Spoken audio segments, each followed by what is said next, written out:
The words were whispers, sharp and venomous, slicing through the sterile quiet of the corporate bathroom. They were not meant for her ears. They were daggers meant for someone else, a man she had spent the last 6 months trying to excise from her heart like a splinter of cursed glass. Amara froze, her hand hovering over the industrial soap dispenser, the cheap floral scent suddenly cloying and suffocating. Two men, their voices low and guttural, their reflections warped in the polished chrome of the tap. They thought they were alone. The penthouse level is clear. Minjun is handling the delivery at the docks. He'll be alone. The uncle wants it clean. No witnesses. He won't even see it coming. He'll open the door for the evening meal delivery, and that's it. Kwon Jin-woo dies tonight.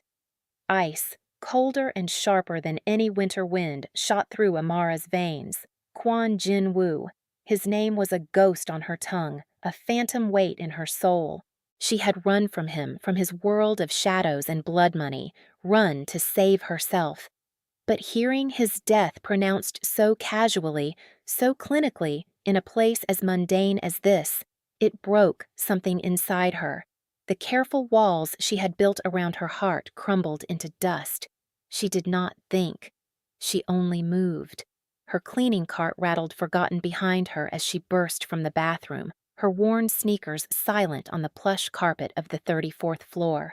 Her breath came in ragged, desperate gasps. His building was across the street, a black monolith of steel and glass that had mocked her every day she came to this temp job.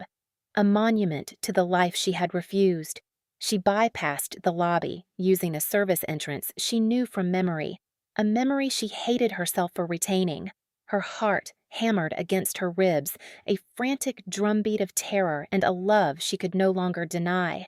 The private elevator, the one that required his specific keycard, stood open, a maintenance worker propping it with a cart, a sign from a god she no longer believed in.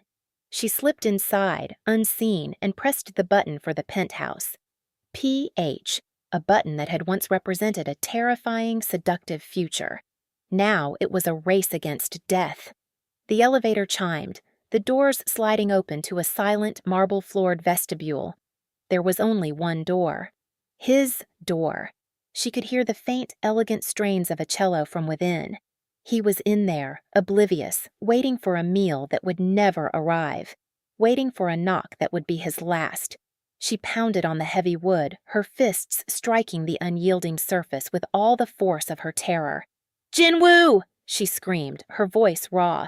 "Jin-woo, it's me! Don't open the door! For God's sake, whatever you do, do not open that door!" 8 months earlier, Kwon Jin-woo had felt nothing at all. He sat in the opulent, hushed bar of the Grand Elysian Hotel, a glass of ludicrously expensive whiskey sweating in his hand. The liquid was the color of old gold, but it tasted like ash in his mouth. Everything tasted like ash. Across from him, 2 associates from the Irish syndicate droned on about shipping routes and percentages. Jin-woo nodded at the appropriate intervals, his face a mask of polite interest, but his mind was 1,000 miles away, lost in a gray fog of obligation and inherited sin. This was his life. A gilded cage built by his father and reinforced by his uncle, the bars forged from duty and fear. He was the head of the Kwon Syndicate, a title that felt more like a terminal diagnosis than an achievement. Power was a heavy cloak, and wealth a silent poison. He commanded legions. His quietest word could make markets tremble or men disappear, yet he had never felt so profoundly, so utterly alone. His gaze drifted from the florid faces of the Irishmen, sweeping across the room with a boredom so deep it was a physical ache. And then he saw her. The world did not so much freeze as it did clarify. Everything else, the clinking glasses, the low murmur of conversations, the cloying scent of expensive perfume, faded into a dull, insignificant background hum. There was only her. She was behind the small, gleaming coffee bar set up near the entrance, her brow furrowed in concentration as she worked the espresso machine. She wore the hotel's drab uniform, a black blouse and trousers that did nothing to hide the exhausted slump of her shoulders, but somehow failed to contain the vibrant life that pulsed from her. She was not beautiful in the way the women who typically orbited his world were beautiful, brittle, polished, symmetrical. Her beauty was something fiercer, more authentic. It was in the determined set of her jaw, the way a few stray curls had escaped her tight bun to frame a face that was all sharp angles and weary resilience. It was in the sudden, dazzling smile she gave a coworker, a smile that didn't just light up her face but seemed to punch the air from Jinwoo's lungs. It was a smile that spoke of finding small joys in a long, hard day. He felt a jolt, a violent chemical reaction in his blood he had never experienced. It was not lust. He knew lust. This was something else. It was a feeling of recognition, as if a part of his soul he never knew was missing had just walked into the room. He watched, mesmerized, as she wiped down the counter, her movements efficient and practiced. He saw the slight fraying on the cuff of her sleeve, the worn look of her shoes. She was struggling. Life was not easy for her, and yet she possessed a light that all his power and money could never hope to buy. "Quan?" one of the Irishmen grunted, pulling him from his trance. "Are we in agreement?" Jinwoo blinked, the spell broken. He turned back to the table, his composure flawless. "The terms are acceptable," he said, his voice a low baritone that betrayed none of the sudden chaos in his chest. But his eyes kept drifting back to the coffee bar, back to her. He didn't know her name, he knew nothing about her. But in that single, shattering moment, he knew one thing with absolute, terrifying certainty. He had to. Amara Jones hated the 4 p.m. to midnight shift. It was the shift of entitled tourists demanding complimentary upgrades and businessmen who thought a $200 a night room bought them the right to snap their fingers at her. Tonight was no different. Her feet ached, a dull throb that radiated up her calves. Her head pounded from the constant hiss of the espresso machine. She had exactly $87 in her bank account and rent was due in a week. She forced a smile for the woman who wanted a decaf soy latte with extra foam, a drink Amara personally considered an abomination. As she worked, she felt a strange prickling on the back of her neck. The feeling of being watched. She glanced up, her eyes scanning the dim, ridiculously posh bar. Her gaze landed on a man sitting at a corner table. He was Korean, devastatingly handsome in a way that was almost offensive. Dressed in a suit so perfectly tailored it probably cost more than her entire year's rent. He was staring directly at her. It wasn't the usual leering look she got from men in this bar. This was different. It was intense, unblinking, and strangely still. As if he wasn't just looking at her, but through her. A shiver, completely unrelated to the aggressive air conditioning, traced its way down her spine. Rich men were a hazard of the job, and the handsome, intense ones were the most dangerous of all. They saw the world as their personal catalog, and everyone in it was an item to be acquired.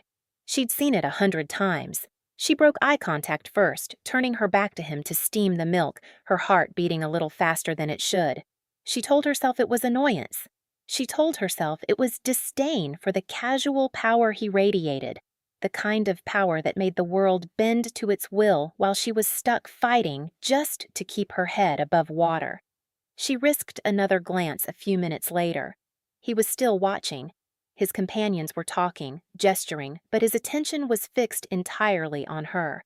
It was unnerving, creepy, even.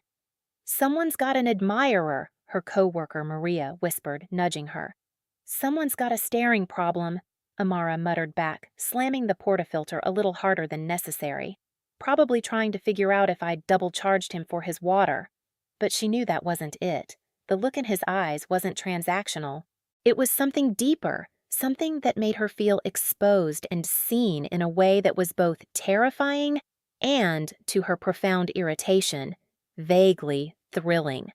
She spent the rest of her shift acutely aware of him, a magnetic pole in the corner of the room, pulling at her attention whether she wanted it to or not.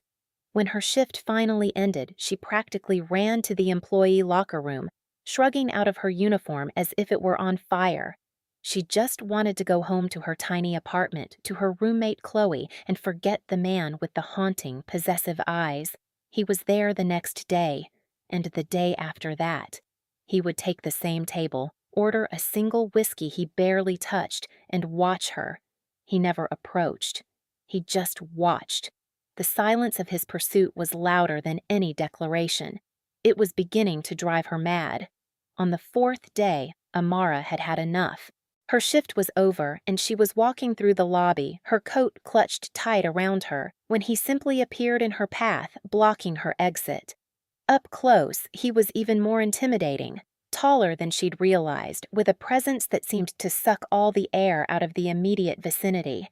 His eyes, a dark, fathomless brown, held hers. "Excuse me," she said, her voice clipped. "I'm Kwon Jin Woo," he said. His voice was a low rumble, smooth and dangerous. "Good for you," Amara replied, trying to sidestep him. He moved with her, a subtle, fluid motion that was undeniably deliberate. "I wanted to talk to you." Amara stopped, her patience frayed to a single, trembling thread. She looked up at him, letting all her exhaustion and frustration fuel her words. "Look, Mr. Kwon Jinwoo, this is creepy. The staring, the showing up every single day. Is it a hobby, stalking the working class in their natural habitat?" A flicker of something, surprise, amusement, crossed his features. It was gone in an instant, replaced by that unnerving intensity. "It is not my intention to be creepy." "Well, you're failing spectacularly. You're making me uncomfortable. So please, stop." She tried to push past him again. "Wait," he said, his voice softer this time. He didn't touch her, but his presence was a physical barrier. "What is your name?" "None of your business." "I would like to take you to dinner." Amara let out a short, incredulous laugh. "Of course you would. Let me guess. You think because you wear a suit that costs more than my car and you have that whole brooding, handsome billionaire thing going on, I'm supposed to just fall at your feet? Sorry to disappoint you. I'm not for sale." His expression hardened slightly. "I am not trying to buy you. I am asking you on a date." "And I'm declining," she snapped. "Now, if you'll excuse me, I have a bus to catch. Some of us don't have chauffeurs." She finally managed to get around him, her heart pounding a furious rhythm against her ribs. She didn't look back, but she could feel his eyes on her all the way to the revolving door. Back in her apartment, Chloe was waiting with a container of leftover pasta. "So? Did Mystery Man make a move today?" Chloe was a hopeless romantic who saw Amara's life as a movie waiting to happen. "He cornered me in the lobby," Amara said, dropping her bag on the floor with a thud. "His name is Kwon Jinwoo. He asked me to dinner." Chloe's eyes went wide. "And? What did you say? Where is he taking you? Do you need to borrow my black dress?" "I told him he was a creepy stalker and to get lost." Chloe stared at her, fork halfway to her mouth. "Amara! Why? He's gorgeous and obviously loaded. This could be your Cinderella moment." "I'm not Cinderella," Amara said, sinking onto the lumpy sofa. "And men like that are not Prince Charming. They're dragons. They guard their hoards of gold and burn anyone who gets too close. I have enough problems without adding a fire-breathing one to the list." But as she lay in bed that night, staring at the water stains on her ceiling, she couldn't get his face out of her mind, the intensity in his eyes, the quiet confidence, and the flicker of vulnerability she thought she'd seen when she called him a stalker. She hated that she'd noticed it. She hated that a tiny, treacherous part of her was curious. Jinwoo was not accustomed to being told no. In his world, desire was a precursor to acquisition. He wanted something, he took it. He wanted someone, they came. This woman, this Amara, was a confounding anomaly. She had looked at him not with awe or fear or greed, but with irritation and disdain. It was invigorating. His second-in-command, Min Jun, watched him from the passenger seat of the armored sedan as they pulled away from the hotel. Min Jun was more than an employee. He was the closest thing Jinwoo had to a friend, having grown up alongside him in the gilded cage of the syndicate. "So, that went well," Minjun observed, his tone dry. He had been watching the entire exchange from a discreet distance. "I haven't seen a woman shut you down that efficiently since your third-grade teacher confiscated your crayons." Jinwoo didn't smile. He stared out the tinted window at the blur of city lights. "She thinks I'm a stalker." "To be fair," Minjun said carefully, "you have been sitting in the same spot for 4 days straight, staring at her. The legal definition is getting a bit blurry." "I need a different approach," Jinwoo murmured, more to himself than to Minjun. His usual methods, overwhelming displays of wealth, subtle implications of power, had bounced off her like pebbles off a fortress wall. She wasn't impressed by his money. She was insulted by it. "Oh, have you considered just leaving her alone?" Minjun suggested. "There are other women who would appreciate all this." He gestured vaguely at the car, the city, the empire Jinwoo commanded. "Women who are not a potential liability." "She is not a liability," Jinwoo said, his voice dropping to a low, dangerous temperature. The warning was clear. Minjun fell silent. Jinwoo knew his friend was right. Pursuing this woman was reckless. It was a deviation from the plan, a crack in the armor he had so carefully maintained his entire life. His uncle, Dae-hyun, the cold, calculating patriarch who had handed Jinwoo the reins of the syndicate, would see her as a weakness to be exploited or eliminated. A woman from the outside, with no ties, no leverage, was a complication he could not afford. But the logic of his world, the cold calculus of risk and reward, meant nothing when he remembered the look in her eyes, that fierce independence, that exhausted, unyielding spirit. He felt a desperate, primal need to be near that light, to see if some of it might chase away his own shadows. He wasn't just intrigued, he was obsessed. And Kwon Jinwoo always got what he wanted. He just had to learn a new way to ask. The opportunity came a week later, during a torrential downpour that turned the city streets into murky rivers. Amara's shift had ended late, and she'd missed the last express bus. Her car, a 15-year-old sedan that ran on prayer and sheer stubbornness, was parked 6 blocks away in a cheaper garage. Huddled under the hotel's grand awning, she watched the rain fall in solid sheets, a sigh of pure defeat escaping her lips. She was soaked, tired, and facing a miserable walk. A sleek black car, the same one she'd seen him in before, pulled up to the curb. The back window glided down, revealing Jinwoo. His face was unreadable in the dim light. "You need a ride," he stated. It wasn't a question. "I'm fine," she lied, pulling her thin jacket tighter. "Your car is in the Park-Right garage on 47th Street. It has a flat tire, the front left." Amara stared at him, her mouth falling open. "How did you... Have you been following me? I swear to God, I will call the police." "My driver noticed it earlier," he said smoothly, ignoring her threat.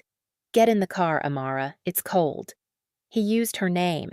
The sound of it in his deep voice sent another unwanted shiver down her spine.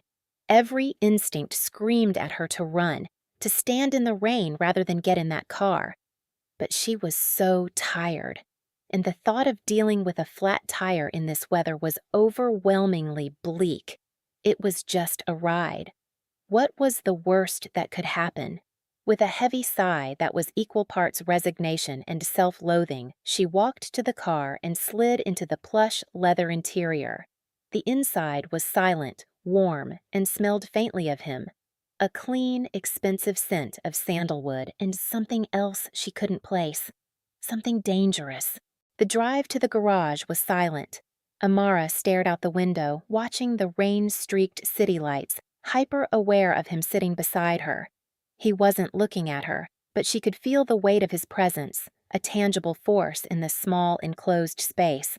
When they arrived, his driver, a stoic man who looked like he could snap a person in half without blinking, got out and simply opened her trunk, pulling out the spare. Jinwoo got out too, opening an umbrella and holding it over his head as he walked to her car. Amara got out, bewildered. "What are you doing?" "Changing your tire," he said, as if it were the most obvious thing in the world. He handed the umbrella to her.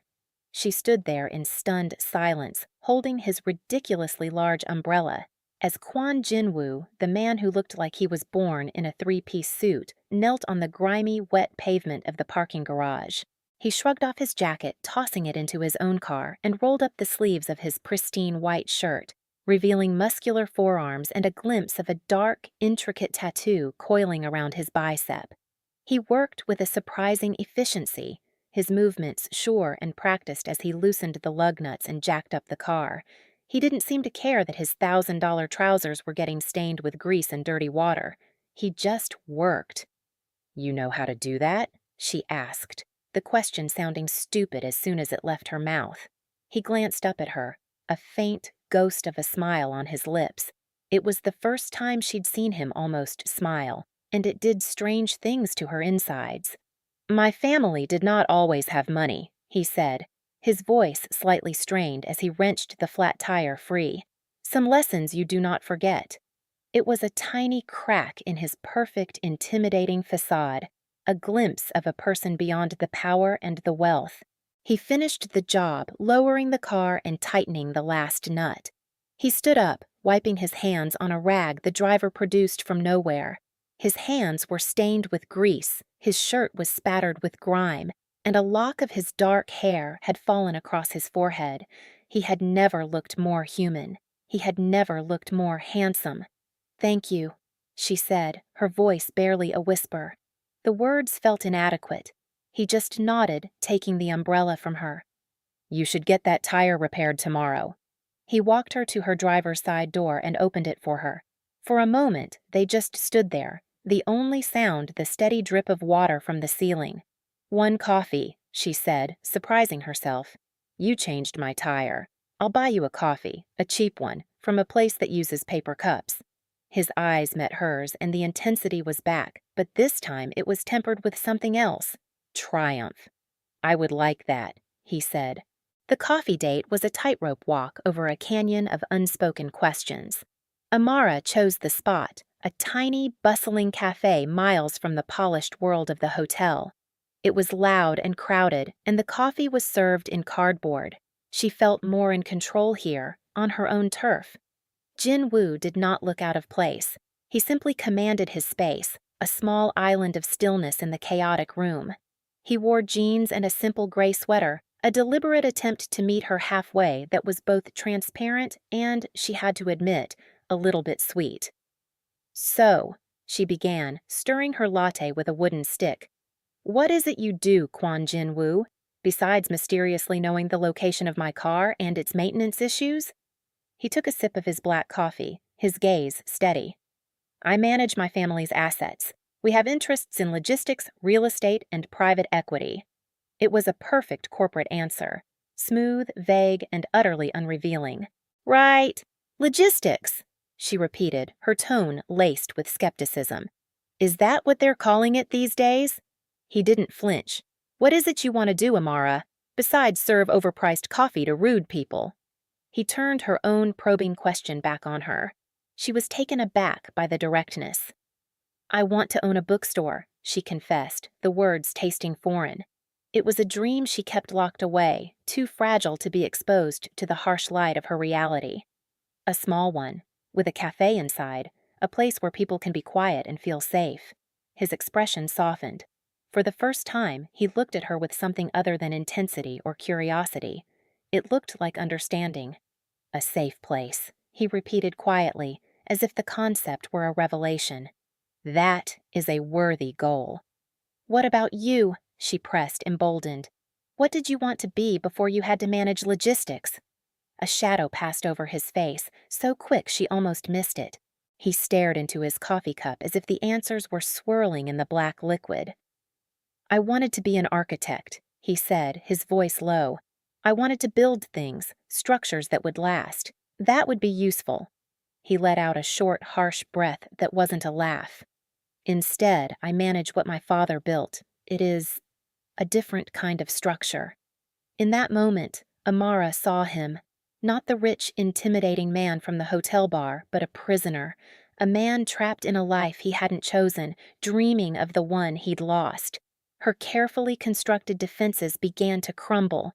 She was starting to like him. It was the most terrifying thought she'd had all year. Their relationship unfolded in a strange duality. He would whisk her away to dinners at restaurants so exclusive they didn't have signs, places where the chefs came out to personally greet him. He bought her things: a first edition of her favorite book, a cashmere coat to replace her threadbare one, gifts she initially tried to refuse until she saw the genuine hurt in his eyes. He wasn't trying to buy her. He was trying to care for her, the only way he knew how. But she, in turn, pulled him into her world. They ate cheap noodles from a food truck in the park, the steam warming their faces in the autumn chill. She took him to a loud, sweaty jazz club in a basement, where he sat mesmerized by the raw, chaotic music. She showed him her life, and to her astonishment, he seemed to crave its simplicity, its authenticity. The chemistry between them was a palpable force, a low hum of electricity that charged the air whenever they were close. The witty banter slowly gave way to comfortable silences, the sarcastic retorts to genuine laughter. He was surprisingly gentle, attentive.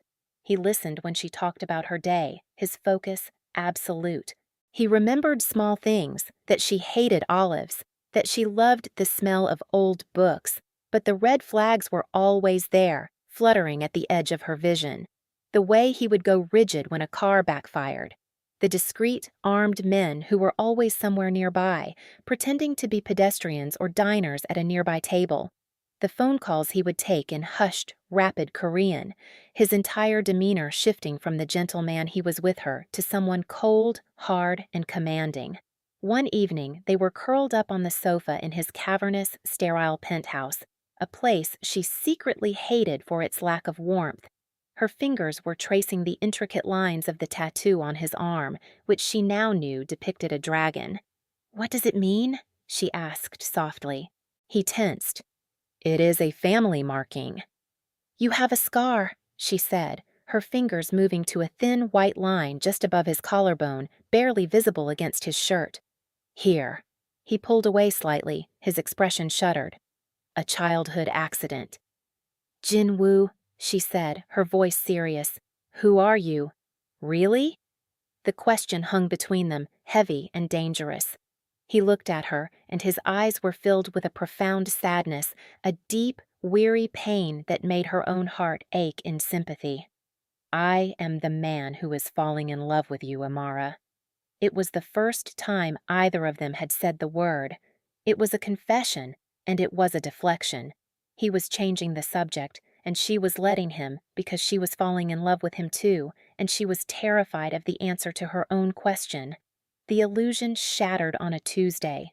They were walking hand in hand down a busy street, debating the merits of New York versus Chicago-style pizza when it happened. Two black sedans screeched to a halt beside them, boxing them in. Men in dark suits, their faces grim, jumped out. Amara's blood ran cold. But before she could even scream, Jin-woo's own security team materialized from the crowd, guns drawn. It was a silent, terrifying ballet of violence waiting to happen. Jin-woo pushed her behind him, his body a solid wall, his hand never leaving hers. He barked an order in Korean, his voice like cracking ice. The leader of the other group, an older man with cruel eyes, spat a reply.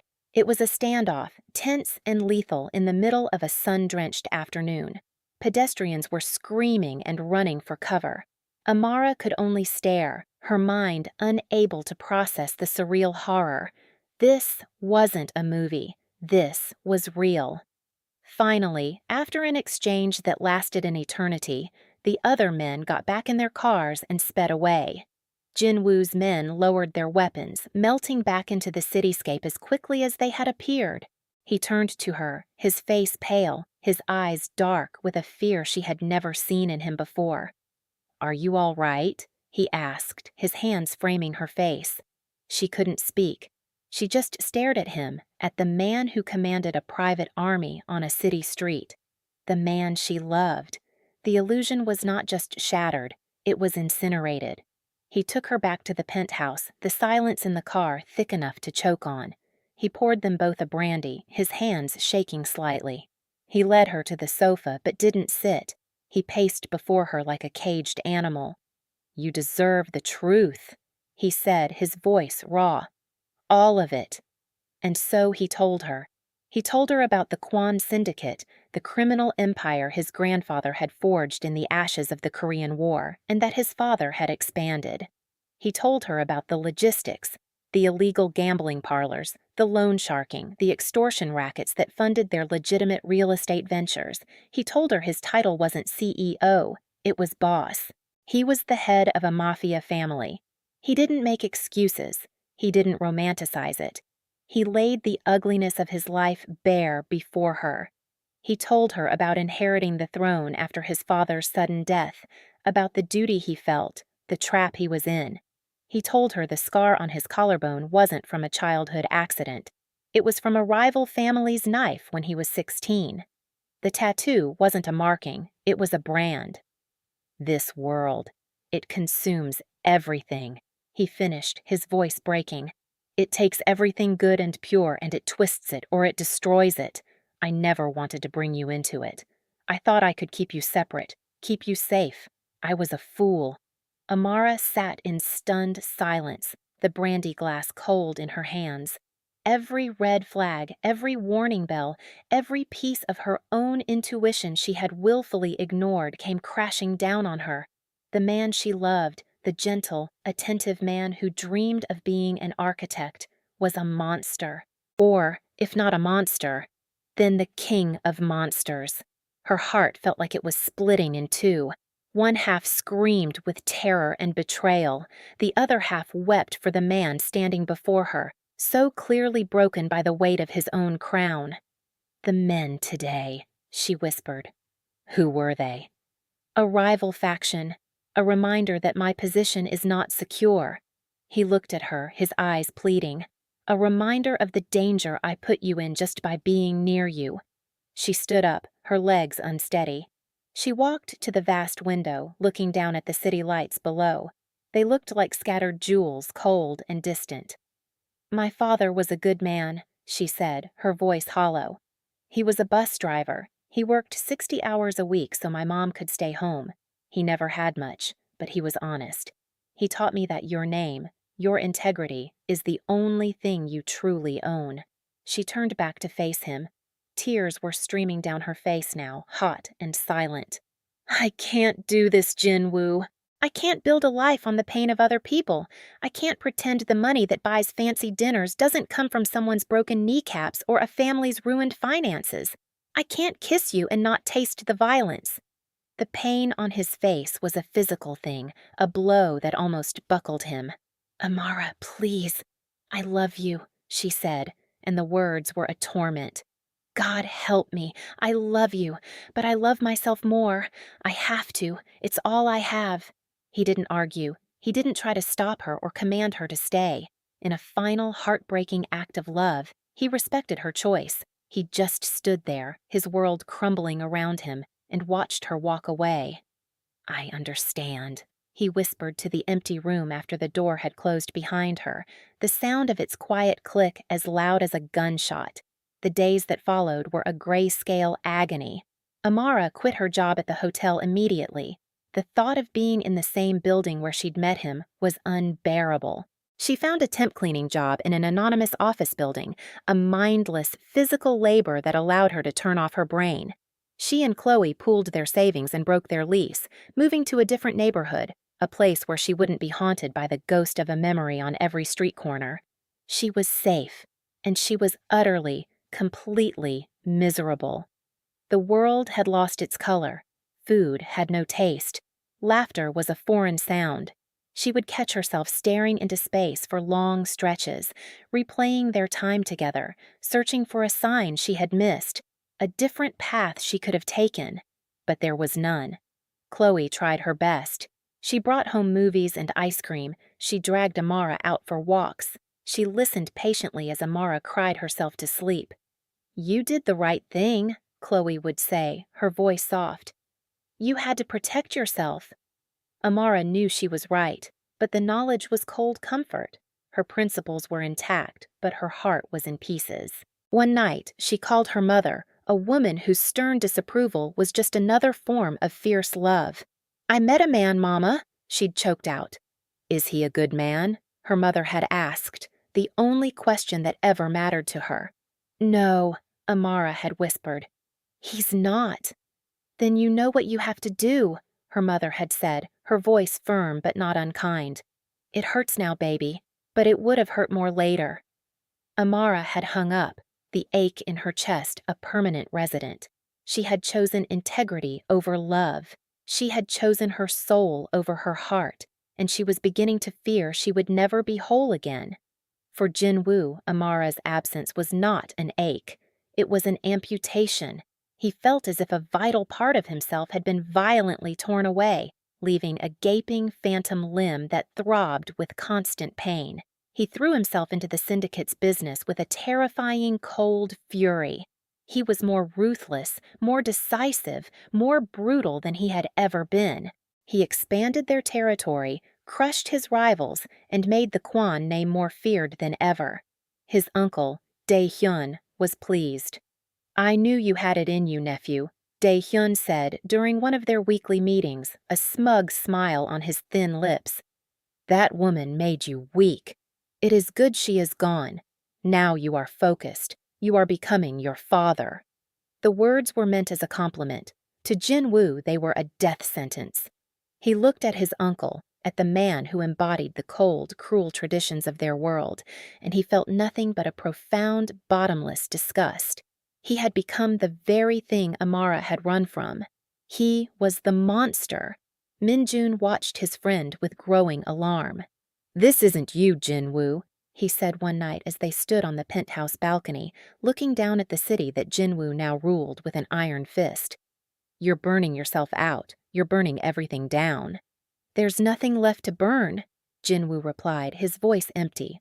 He would find himself driving by her old apartment building or walking past the cafe where they'd had their first date. He was a ghost haunting his own memories. All his power, all his wealth, it was nothing. Just a pile of ash. Without her, the cage was just a cage. There was no light, no hope, no reason. One night, staring at the first edition of To Kill a Mockingbird that he had bought for her, which now sat on his nightstand like a holy relic, a decision began to form in his mind. It was a mad, impossible idea, a suicidal one, but it was the only path he could see. He could not leave the syndicate. Walking away meant a bullet in the back of the head for him and for anyone he had ever cared about, including Min-jun. A king does not simply abdicate a throne of knives. But what if he could change what the syndicate was? What if he could take the monstrous structure his father had built and transform it? He knew what Amara had said. "I can't build a life on the pain of other people." He would tear down the parts of his empire built on that pain. The loan sharking, the protection rackets, the street-level violence. He would sever ties with the more unsavory elements, absorb the losses, and aggressively push their capital into the legitimate businesses they already owned. He would force the Kwan Syndicate into the light, dragging it kicking and screaming if he had to. He would make it into something she wouldn't have to run from. He would make himself into someone who deserved her. He knew it would mean war, a civil war within his own organization. His uncle and the old guard would never stand for it. They thrived on the fear and the blood money. They would see his move as weakness, as a betrayal of their entire way of life. They would try to kill him. He looked at Min-jun, his eyes burning with a purpose his friend hadn't seen in months. "I'm going to change it," he said, his voice quiet but absolute. "All of it. Or I'm going to die trying." Min-jun stared at him for a long moment, the madness and the sheer audacity of the plan sinking in. Then a slow smile spread across his face. "Well," he said, "it's about time we did something interesting." The purge was swift and brutal. Jinwoo called a meeting of his top captains. He laid out his new vision. The Kwan Group, a legitimate international corporation. He announced the immediate and permanent cessation of all street-level criminal enterprises. The loan books were to be burned, the protection agreements voided, the room exploded. Shouts of protest and disbelief filled the air. His uncle, Dae-hyun, rose to his feet, his face a mask of purple fury. "Have you lost your mind? This is our legacy. This is our strength. You are spitting on your father's grave." "My father is dead," Jin-woo said, his voice cutting through the noise like a razor, "and his way of doing things dies with him. This is the new way. You are either with me or you are against me. There is no middle ground." It was a declaration of war. The weeks that followed were a blur of violence and betrayal. Jin-woo, with Min-jun at his side, systematically dismantled the old guard. He used their own methods against them, leveraging their secrets, turning their lieutenants, and, when necessary, meeting their violence with precise, overwhelming force. It was a bloody, ugly process. He wasn't becoming a saint. He was becoming a revolutionary, using the tools of a gangster to kill the gangster way of life. He was burning the old world down to build a new one on its ashes. It was during this chaotic, dangerous time that Amara, working her cleaning shift in the office building across the street, overheard the two men in the bathroom. They were dressed as maintenance workers, but their voices held the cold professionalism of killers. They were Dae-hyun's men. Her blood froze as they laid out the plan. The penthouse, the evening meal delivery, the finality of it. Kwon Jin-woo dies tonight. In that moment, her principles, her fear, her carefully constructed new life, it all evaporated. All that was left was the raw, undeniable truth. She loved him, and he was about to die. She ran. She ran on pure adrenaline and terror, her heart a frantic drum against her ribs. She didn't know what she would do, but she knew she had to get to him. She had to warn him. The penthouse door swung open just as she raised her fists to pound on it again. Jin-woo stood there, a fork in his hand, a look of utter, disbelieving shock on his face. He was wearing soft gray sweatpants and a t-shirt, a domestic image so at odds with the violence about to descend on him that it made her want to weep. "Amara," he breathed, his voice filled with a universe of longing and confusion. "They're coming," she gasped, stumbling into the room. "An ambush! The meal delivery! It's a trap!" Understanding dawned on his face, instantly replaced by the cold, hard mask of the man who commanded armies. He shoved her behind him, away from the door, just as the chime for the private elevator rang through the vestibule. "Min-jun!" Jin-woo barked into an intercom she hadn't noticed. "Lobby! Now! Hostiles at my door! Posing as delivery!" The next few moments were a blur of controlled chaos. Jin-woo moved with a lethal grace, pulling a handgun from a concealed drawer beneath a console table. The men outside, realizing something was wrong, tried to force the door. The reinforced steel held. Amara could hear them shouting in Korean. Jin-woo stood his ground, gun raised, his body shielding her. He was calm. He was terrifying. He was magnificent. This was the man she had run from, and he was the only thing standing between her and death. Sounds of a struggle erupted from the hallway. Shouts, the sickening thud of bodies hitting the wall, and then silence. A moment later, Min-jun's voice came through the door. Clear. Jin-woo cautiously opened the door. 2 men lay unconscious or worse in the hall. Min-jun stood over them, breathing heavily, a gun in his hand. He looked at Jin-woo, then his eyes flickered to Amara, hiding behind him. A look of complete astonishment crossed his face before he schooled his features back into a professional mask. "The uncle's men," Min-jun said, his voice grim. "We'll handle this." He and 2 other guards who had come up from the lobby began efficiently and silently dragging the men away. The door closed, and they were alone. The penthouse was silent again, save for the soft cello music still playing from a hidden speaker. The air was thick with the smell of gunpowder and adrenaline and 6 months of unspoken words. Amara was shaking, the reaction setting in. Jin-woo holstered his weapon and turned to her. He didn't move to touch her. He just looked at her, his dark eyes searching her face. "You came back," he whispered. "They were going to kill you," she replied, her voice trembling. "I heard them. I had to." "You saved my life," he said. He took a hesitant step toward her. "Why?" "Because despite everything," she said, a single tear tracing a path down her cheek. "Because I'm an idiot who couldn't stop loving you." The confession hung in the air between them. He closed the distance in 2 long strides, but he still didn't touch her.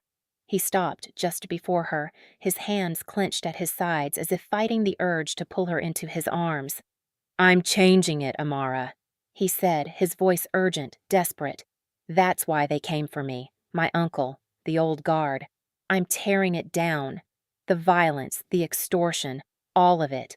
I'm cutting it out, piece by bloody piece. I'm trying to build something clean." He gestured wildly around the room. "I have the new business charters, the plans. I'm making it legitimate. I started the day after you left. I'm doing it for you." She saw it in his eyes, the exhaustion of the battle he'd been fighting, the sincerity, the raw, desperate hope. He hadn't just mourned her, he had taken her words, her principles, and he had started a war to become a man who could live by them. It was the grandest, most terrifying gesture of love she could possibly imagine. The last of her reservations dissolved. The fear was still there, a low thrum beneath the surface, but it was eclipsed by the overwhelming force of her love for this impossible, trying, magnificent man. "Jin-woo," she breathed. That was all it took. He finally let his hands come up to cup her face, his touch reverent, as if he were holding something sacred. And then he kissed her.